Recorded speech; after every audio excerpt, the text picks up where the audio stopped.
Green means go! What is up, Harley Davidson? My name is James O'Quinn. I'm a full-time student at McLennan Community College in Waco, Texas. Oh, look there. There's another biker. Share the love. I think I would make an amazing candidate for your Find Your Freedom internship. I'm smart, dedicated, and willing. Now in your video in the introduction, the application process, you ask a question. And that question is, what is freedom to you? And I think that goes really well with what I tell people when they ask me why I ride a motorcycle. The answer to that is very simple, because it's the freest I have ever felt.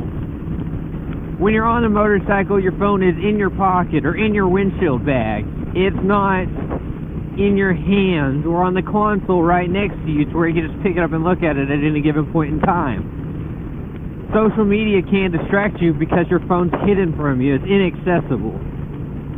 I can remember back during Hurricane Ike when I lived in Houston. When we all got back to school, everybody said how relaxing it was to not be obligated to check their social media, to not be paying attention to their text messages or their phone calls because their phones were dead.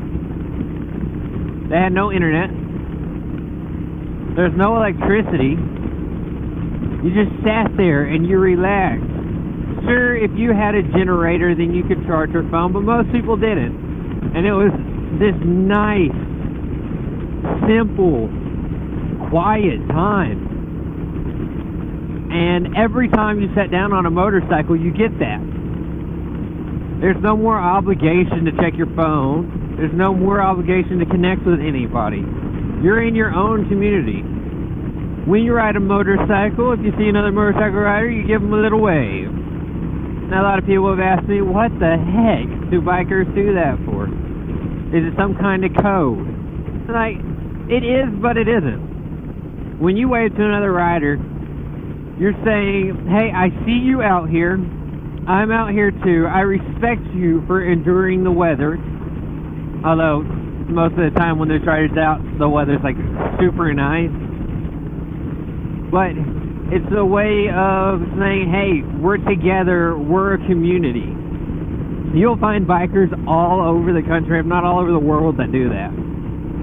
As I'm very sure y'all know.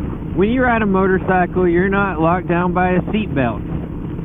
When you ride a motorcycle, you're free. You can feel the winds without sticking your head out the window.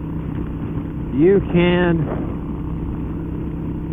move with the road. When you're in a car and you're driving, oh, there's a turn coming up, you just kind of turn the steering wheel and voila, you're driving down the road. But what fun is that? When you're on a motorcycle, you're so small that you can make your own curve when you get bored. When you hit a curve, you lean into it, you throttle through it. It's exciting, it's exhilarating, it gets your adrenaline pumping. It's the freedom to be able to go where you want to go, park where you want to park. Because, man, let me tell you, Friday nights around Waco, no parking at the movie theater. You know, on a motorcycle, just hop the curb and park over there next to the front of the building. It's great. It's basically your own parking spot. It's freedom from having to go to the gas pump and spending $50 to fill up that car or that truck. When you ride a motorcycle, you're free from obligation. You're free from the world.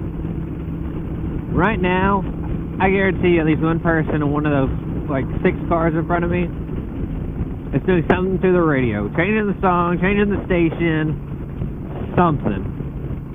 Turning it up, turning it down. You know what I'm doing? I'm cruising one-handed down the road because I don't have to worry about that. If I want music, sure, I can put it on my headset perfectly. I double tap it and say, hey, FM radio. And I'll be like, FM on. And sure, I can listen to the radio, but I don't need it. I can listen to the sound of my bike. Every now and then I can hear the birds, I can hear the planes, I can hear those big trucks working so hard to get all that precious fuel to where it needs to go.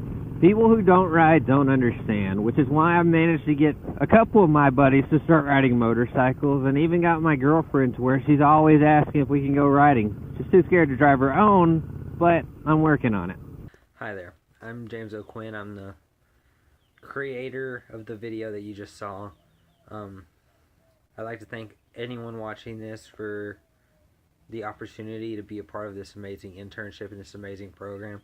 I think I'd make an excellent candidate, as I said in the video, so I'm not going to go back over that. I like what you're attempting to do by bringing in the younger generation and showing them how to ride and everything in order to share the word about Harley Davidson and encourage other people to ride. But you want to make sure that you do it in a way that's not going to scare away everybody else, not going to scare away the older generation of riders that you already have. And I think I'd make an excellent candidate for the fact that I ride a cruiser style motorcycle and I'd enjoy riding a Harley, but I also ride with people who are in their 50s and their 60s, so I understand what they like and what they don't like and what they're looking for and what they're not looking for, along with being a millennial and knowing what millennials like and don't like and what they want and what they don't want. You have a big opportunity here, and there's big changes at work, and you're working hard, and the entire world knows it. I know it seems like I waited till the last minute to upload the video, and that's accurate, I did. Science has shown that you remember the first and last things that you see and hear, and you forget most of the middle. And I'm hoping by waiting till the end of the possible intro time that you'll remember me and that I will stand out to you, and it'll give me opportunity to prove myself to you. Once again, thank you for the consideration and the opportunity to apply for this internship, and I look forward to hearing from you. You have a good day.